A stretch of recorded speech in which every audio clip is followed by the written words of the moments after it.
Happy Independence Day or July 4th, Messiah friends, and welcome to our online Sunday school lesson for this morning. We are not offering in-person Sunday school this week because we are celebrating the 4th of July.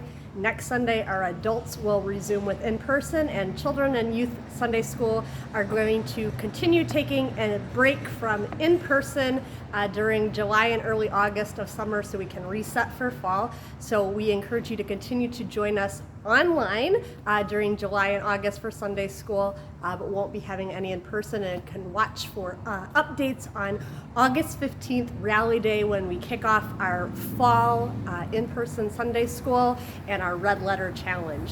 So this morning, as we celebrate Independence Day and we remember freedom, we can think of Jesus and how because of his death and resurrection, we have freedom from sin and death. And that's a good thing because we discover we, like so many people we have been studying in our Sunday school lessons, are everyday, ordinary sinners, imperfect people that need a Savior, that need saving. And so Independence Day can be a reminder of our country and freedom, but it can also be a reminder of the freedom that we have from sin and death thanks to Jesus. Well, this morning across the age spectrum in worship and through our online devotions, we are looking at the person from the Bible of Samson. Samson, a sinner. So to get the whole scope of Samson's story, we would encourage you to take a look this week at Judges chapter 13 all the way through 16. If you can read those 4 chapters, that's maybe half a chapter a day. It would be great to take a look at that and get the whole spectrum of Samson and see how he was an ordinary sinner. But for our Sunday school lesson today, our children are going to take a look at a couple select passages of Samson's life and have a fun bonus activity online called Barbershop Samson, and so we'd encourage you to do that at home. Our teens are discussing how Samson was set apart for a specific purpose. God had something in mind for him, gifted him, and how sometimes he lined up with what God wanted him to do, and other times he got distracted and not focused on what God's purpose was for him, and that was led to his downfall a little bit. And yet God still used him. So taking a look at that, and our adults are also taking a look at that in worship. To get the beginning of Samson's story, we look at Judges chapter 13, 1-5, where it says, "The Israelites did evil in the Lord's sight. So the Lord handed them over to their enemies, the Philistines, who oppressed them for 40 years. In those days, a man named Manoah from the tribe of Dan lived in the town of Zorah. His wife was unable to become pregnant, and they had no children.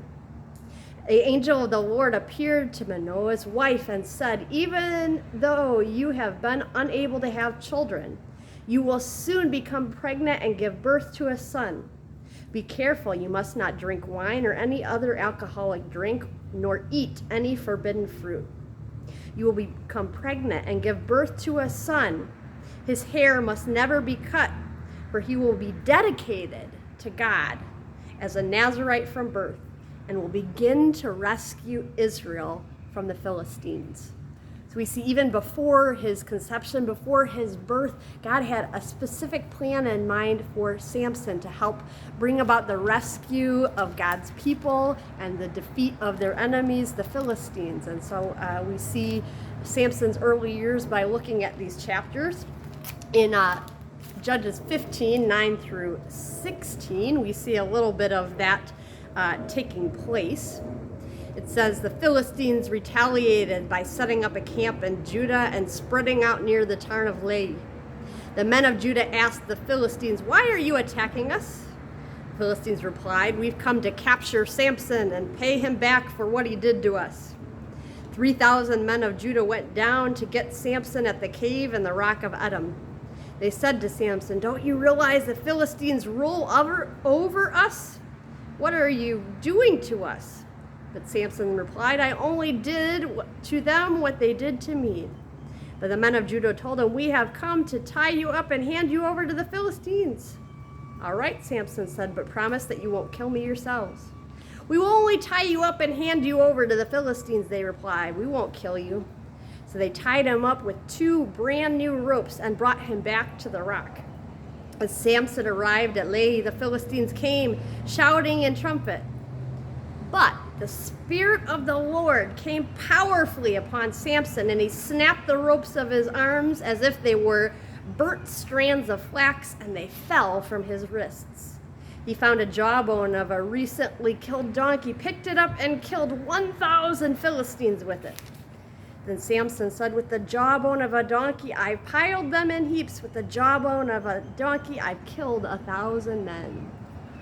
What an incredible display of power. We notice in there, where is the source of Samson's strength? A lot of times we think about him, the source of his strength being his hair, and while there was definitely a tie there and God had given some instructions, we see that the ultimate source of power came from God's Spirit being upon him. We kind of wrap up the story of Samson in Judges 16. That entire chapter, we're going to focus in on verses 4 through 30. We say Samson fell in love with a woman named Delilah who lived in the valley of Sorek. The rulers of the Philistines went to her and said, entice Samson to tell you what makes him so strong and how he can be overpowered and tied up securely. We will give you 1,100 pieces of silver each. So Delilah said to Samson, tell me what makes you so strong, what it would take to tie you up securely. Samson replied, if I were tied up with 7 new bowstrings that have not yet been dried, I would become as weak as anyone else. So the Philistine rulers brought Delilah 7 new bowstrings, and she tied Samson up with them. She had hidden some men in one of the inner rooms of her house and cried out, Samson, the Philistines have come to capture you. But Samson snapped the bowstrings as a piece of string snaps when it is burned by a fire. So the secret of his strength was not discovered.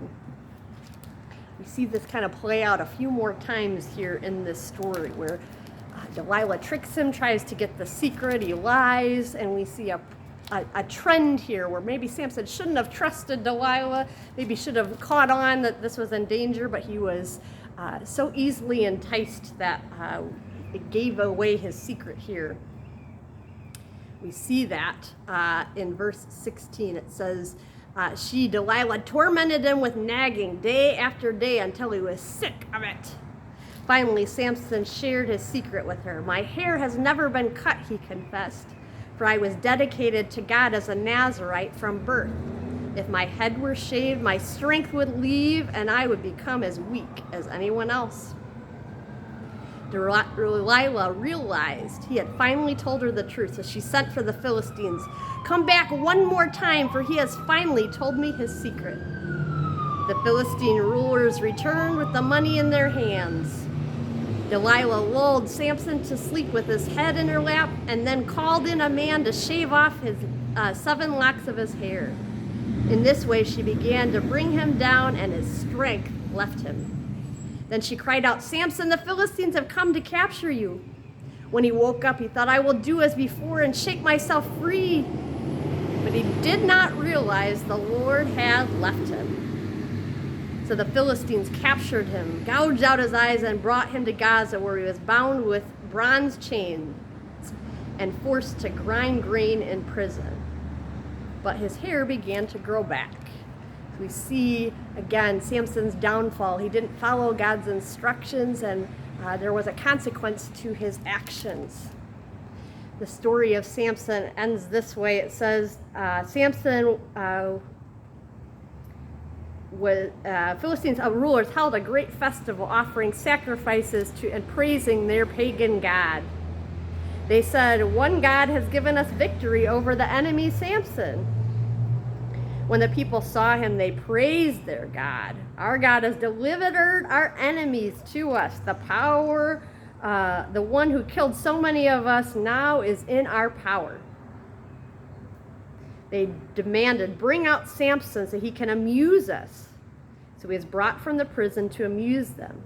They had him stand between the pillars of supporting the roof.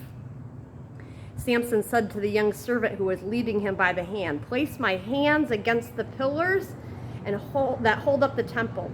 I want to rest against them. The temple was completely filled with people. With all the Philistine rulers there were about 3,000 men and women on the roof who were watching as Samson amused them.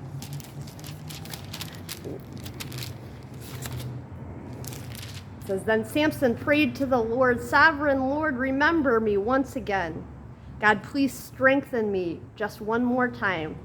With one blow, let me pay back the Philistines for this loss of my eyes. Then Samson put his hands on the two pillars that held up the temple. Pushing against them with both hands, he prayed, let me die with the Philistines, and the temple crashed down on the Philistine rulers and the people. He killed more when he died than during his entire life.